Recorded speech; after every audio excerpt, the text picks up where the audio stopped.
बाबुरे बसे न शुणी मु कहे बाबुरे तोर दोष नहीं दोषटा तुम बापा माँ पाख सहजात गुण मन रख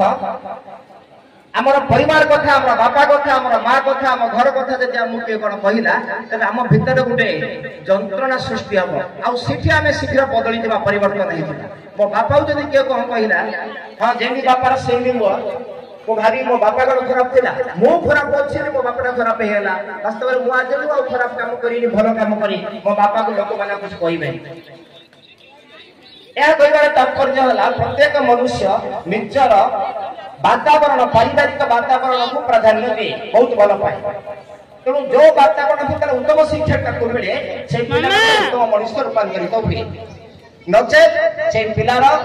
सर्वांगीन विकास यही दृष्टिकोण आज मु समस्त माँ मान को अनुरोध करी परिवेश मेघाच्छन्न है बसबार संभावना अधिक कार्यक्रम को अधिक आग को नेबेनी वक्तव्य को मत शेष करी सबू माँ मान को मुझे अनुरोध करी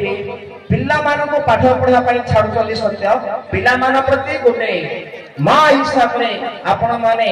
पूरा जत्न दिंतु जत्नशील करूँ पूरा दृष्टि दिंतु चरित्र शिखु व्यवहार शिखु पिलाटी घरे ये शिखी जाऊ पाठ टे कम हेल्ले चलो कि व्यवहार चरित्र जब नष्ट है सब जाक नष्ट हो कथा अच्छी थे थाऊ पछे 10,000 चरित्र नथिले सबू अस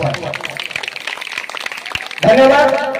मुझे मोर वक्तव्य को परिसमाप्ति करुँची कहवाई इच्छा थे कहीपरूनी परिवेश प्रतिकूल परिवेश सृष्टि कलानी ये मोर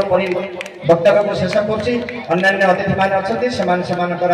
किसी वक्तव्य आप शुणे।